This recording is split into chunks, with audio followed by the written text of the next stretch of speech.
Federal government of Nigeria says Kanu and Igbo are being sponsored to destabilize the country. Is that true? Let us see the full content.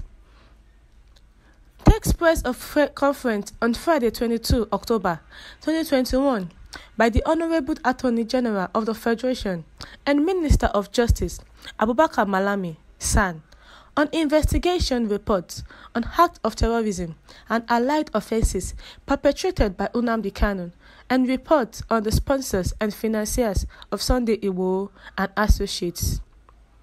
Protocol. Ladies and gentlemen of the press, I welcome you to this very important press conference.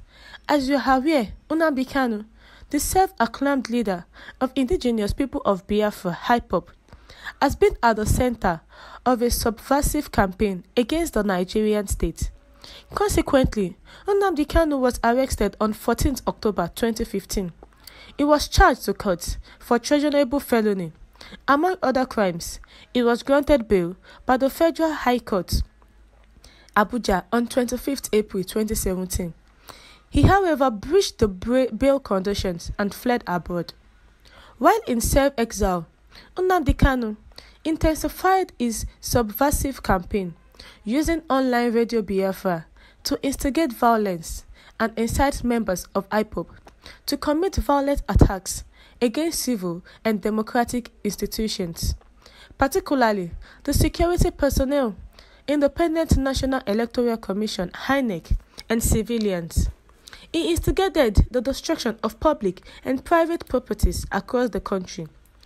As a result of those criminal activities, IPOB was proscribed and designated as a terrorist organization by a federal high court sitting in Abuja, in an order made on 28 September 2017. Despite the proscription of IPOB by the federal government, Ñnamdi Kanu continued the subversive campaign, instigating and inciting broadcasts to direct members of the IPOB to launch attacks on government. The EndSARS protests of October 2020 played into the sinister plans of Ñnamdi Kanu, whereby he seized the protest through subversive and inciting online broadcasts and actively commanded and directed attacks on security personnel and facilities.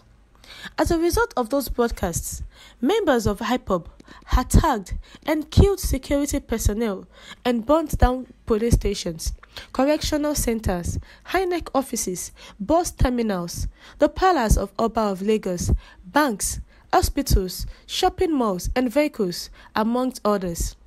On 12 December 2020, Eastern Security Network (ESN) was formed by Ñnamdi Kanu as an armed wing of IPOB with the mandate to advance the nefarious agenda of the outlawed group. ESN continued to launch attacks on security personnel, civilians perceived as enemies, as well as destruction of private and public properties. The destructive activities of IPOB and ESN pose serious threats to Nigeria's national security and its corporate existence, which resulted into rearrest of Ñnamdi Kanu and members of his group.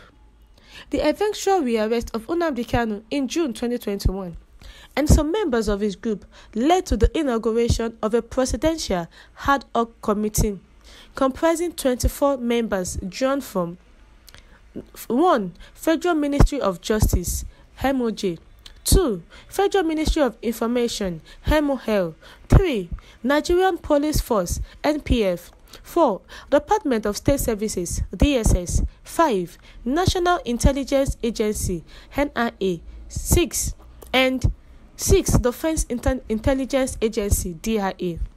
The committee, inaugurated by the President and Commander-in-Chief of the Armed Forces, Federal Republic of Nigeria, Muhammadu Buhari, GCFR, was headed by the Honorable Attorney General of the Federation and Minister of Justice.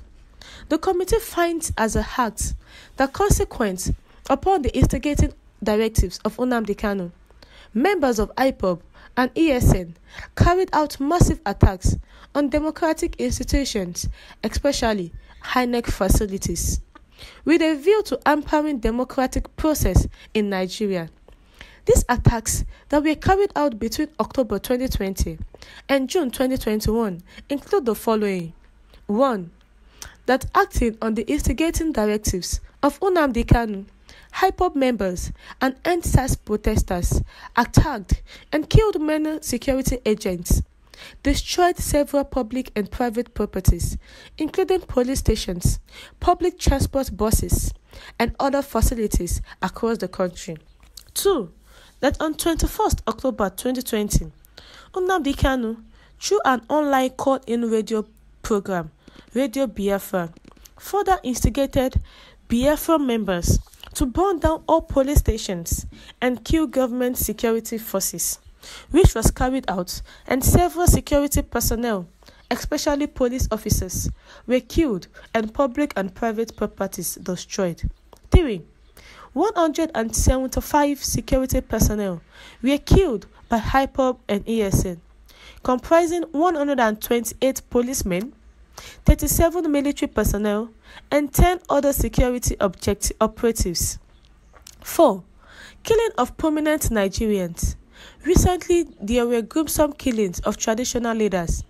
Obi-Wan of Okwodo Autonomous Community, Eze Ano Yoshuku Duru Eboro, and Eze Samson Ozunwa of Eyibi Neowere Autonomous Community, as well as the killings of Dr. Shike Akunyelu and 8 others, as well as the killing of Alhaji Ahmed Gulak on 30th May 2021. 5. That as a consequence of Ñnamdi Kanu's broadcast, there were 19 attacks on INEC facilities that resulted in the destruction of offices, as well as burning of 18 INEC logistical vehicles, several election materials, equipment, and ICT gadgets in Abia, Akwa Ibom, Anambra, Cross River, Enugu, Ebonyi, and Imo states. 6. That 164 police stations and formations, including police headquarters, Owerri, Imo State, were attacked by IPOB ESN, leading to the death of 128 policemen, as stated in 3 above. 144 injured, while 628 vehicles were destroyed. 6. The 396 firearms and 17,738 ammunition were carted away during the IPOB ESN attacks. 8. That there were 3 IPOB ESN attacks on Nigerian Correctional Service, including the headquarters of Nigeria Correctional Service, Owerri, Imo State, where 1,841 inmates escaped. 9. That the headquarters of the Nigeria Immigration Service, NIS, Umuahia, Abia State, was also attacked by IPOB ESN, leading to the death of 1 officer. We have come to the end of the news. Thank you for listening, and God bless you. Is Ñnamdi Kanu truly sponsored to destabilize the country?